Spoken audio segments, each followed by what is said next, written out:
लाडकी बहीण योजनेची e KYC करताना अजूनही अनेक महिलांना अडचणी येत आहेत.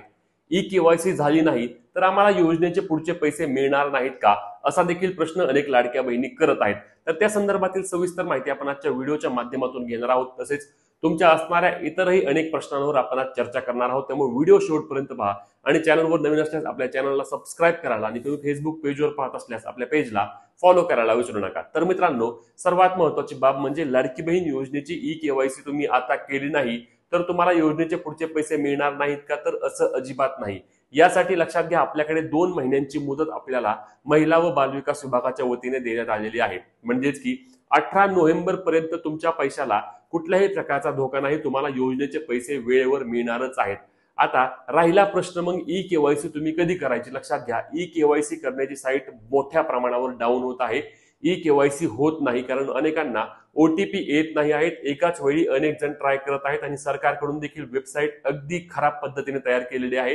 त्या वेबसाईटचं सर्व्हर कंटिन्यू डाऊन आहे आणि त्यामुळे मोठा मानसिक त्रास या निमित्ताने लाडक्या बहिणींना होत आहे. त्यामुळे तुम्हाला ई केवायसी करायची असल्यास तुम्ही 8-10 दिवस थांबायचे आहे. 10-12 दिवसानंतर कदाचित ही वेबसाईट सुरळीत चालू होईल आणि सुरळीत चालू झाल्यानंतर तुम्ही तुमची ई केवायसी प्रक्रिया अगदी 5 ते 10 मिनिटात करू शकता. त्याआधी तुम्हाला तुमच्या स्वतःच्या म्हणजे लाडक्या बहिणीच्या आधार कार्डला मोबाईल नंबर लिंक आहे का, किंवा तिच्या वडिलांच्या किंवा पतीच्या आधार कार्डला मोबाईल नंबर लिंक आहे का हे तपासायचे आहे, जेणेकरून जेव्हा ई केवायसी प्रक्रिया सुरू होईल तेव्हा त्यांना ई केवायसी करताना कोणत्याही प्रकारची अडचण त्या ठिकाणी येणार नाही. दुसरा महत्त्वाचा प्रश्न जो अनेक लाडक्या बहिणींना पडत आहे तो म्हणजे लाडकी बहीण योजनेचा अर्ज करताना आम्ही आमच्या वडिलांच्या नावाने अर्ज केला, आता आमचे लग्न झाले आहे आणि आमच्या आधार कार्डवर आमच्या नवऱ्याचे किंवा सासरकडचे नाव आहे, तर आता ई केवायसी करताना आम्ही नक्की नंबर किंवा आम्ही नक्की आधार नंबर द्यायचा कुणाचा, वडिलांचा द्यायचा का पतीचा द्यायचा, असा देखील प्रश्न अनेक लाडक्या बहिणी विचारत आहेत. तर यामध्ये बघा, सर्वात महत्त्वाचा तुम्हाला एकच मुद्दा सांगतो,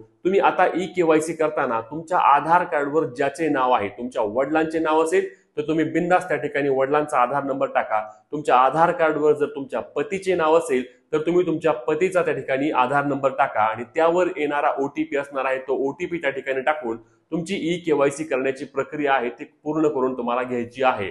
आता यामध्ये अनेक महिला कन्फ्यूज होत आहेत की आता आमच्या सासूला पैसे येत आहेत, मग आम्हाला पैसे येणार का नाही. तर लक्षात घ्या, तुम्ही चुकीच्या पद्धतीने म्हणजे तुमच्या आधार कार्डवर जर तुमच्या नवऱ्याचे नाव आहे आणि तुम्ही जर वडिलांचे नाव टाकले तर तुम्हाला त्या ठिकाणी तुमच्या आधार डिटेल मिसमॅच म्हणून दाखवेल आणि तुम्हाला योजनेचे पैसे थांबले जातील. त्याच्यामुळे जी काही माहिती खरी आहे ती खरी माहिती टाका. आता बऱ्याच ज्या गोष्टी आहेत त्या आता यामध्ये दिसणार आहेत. तुमची ई केवायसी प्रक्रिया सरकारने यासाठी ठेवली आहे कारण आता यामुळे तुमच्या पतीचा तुमच्या वडिलांचा आधार नंबर टाकणार आहे. त्या आधार नंबरवरून तुमची इन्कम टॅक्सची माहिती असेल, तुमच्या कुटुंबाच्या उत्पन्नाची माहिती असेल, 4 व्हीलर वाले जे चुकून राहिले आहेत त्यांची माहिती असणार आहे.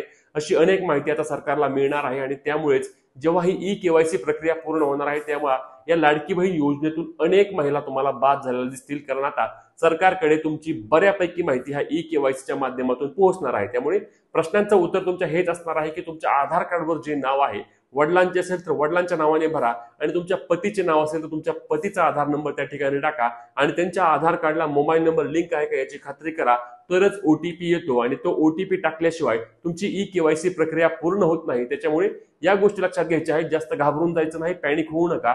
वेळ आहे, 2 महिन्यांचा वेळ आहे. 2 महिन्यांमध्ये तुम्हाला अनेक गोष्टी करता येतील. आधार कार्डला मोबाईल नंबर लिंक नसेल तो लिंक देखील करून घेता येईल. त्याच्यामुळे घाई करण्याची आवश्यकता नाही, निवांत करा, परंतु चुकीच्या पद्धतीने करू नका. पुढील एक महत्त्वाचा प्रश्न जो मागील अनेक महिन्यांपासून अनेक लाडक्या बहिणींच्या वतीने विचारला जातोय की आम्ही या योजनेचा चुकीच्या पद्धतीने लाभ घेतला आहे, आम्हाला आता योजनेचे पैसे नको आहेत, किंवा आम्हाला आधी नोकरी नव्हती किंवा आमचा व्यवसाय नव्हता, आता आमची नोकरी आहे, व्यवसाय आहे, त्यामुळे आम्हाला लाडकी बहीण योजना नको आहे, तर आता आम्ही काय करू. तर त्या लाडक्या बहिणींना सरकारने अगदी बेस्ट केलं हे ई केवायसी आणून.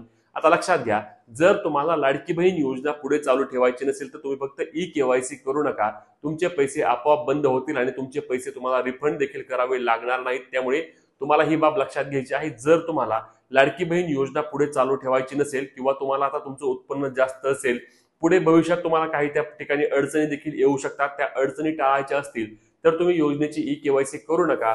तुमचे पैसे आपोआप पद्धतीने थांबवले जातील आणि तुमचे लाडकी बहीण योजनेतून तुम्हाला डायरेक्ट बाद देखील केले जाईल. त्याच्यामुळे ज्यांना योजना नकोय किंवा ज्यांना योजनेचे पुढचे पैसे नको आहेत अशा महिलांसाठी एक सोपी बाब असणार आहे.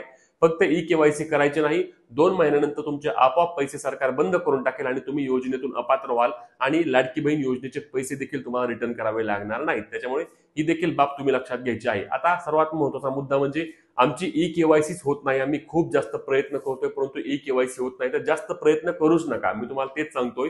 साईट मोठ्या प्रमाणावर डाऊन आहे. रात्री देखील 12-12, 1-1 वाजेपर्यंत, 2-2 वाजेपर्यंत देखील प्रयत्न केले तरी देखील साईट चालू होत नाहीये, ओटीपी येत नाहीयेत. सरकार नक्कीच याबाबत काय अपडेट आणणार आहे. अनेक अपडेट सरकारला यामध्ये आणावे लागतील. जसे की आपण पाहिले की ज्यांना वडील किंवा पती नाहीत त्यांनी काय करायचं याबाबत देखील कोणत्याही प्रकारची क्लॅरिटी सरकारच्या वतीने अजून दिली गेली नाही. त्याच्यामुळे ई केवायसी करताना थोडंसं वाट पहा, लगेच घाई करू नका. ज्यांचे सर्व डॉक्युमेंट क्लिअर आहेत, जे रात्री जागतायत, ज्यांना उशिरा करायची इच्छा आहे ते रात्री उशिरा जागून देखील ई केवायसी करू शकतात. परंतु ज्यांना जरा निवांत करायचे, काही घाई गडबड नाही, त्यांना मी सांगेल तुम्ही रिलॅक्स राहा. सरकार यामध्ये अपडेट आणेल आणि ती अपडेट आल्यानंतर तुम्ही तुमची ई केवायसी प्रक्रिया पूर्ण करून घेऊ शकता रिलॅक्स पद्धतीने, अगदी 5 ते 10 मिनिटांमध्ये. तोपर्यंत फक्त आपल्या आधार कार्डला मोबाईल नंबर लिंक आहे का, आपल्या पतीच्या किंवा आपल्या नवऱ्याच्या किंवा आपल्या वडिलांच्या आधार कार्डला मोबाईल नंबर लिंक आहे का याची खात्री करून घ्या. इतर तुमचे जे काही प्रश्न असतील ते कमेंटमध्ये विचारायला विसरू नका. ही महत्त्वाची व्हिडिओ शेअर करायला, फॉलो करायला आणि सबस्क्राईब करायला विसरू नका. भेटूया पुढच्या व्हिडिओमध्ये. तोपर्यंत जय महाराष्ट्र.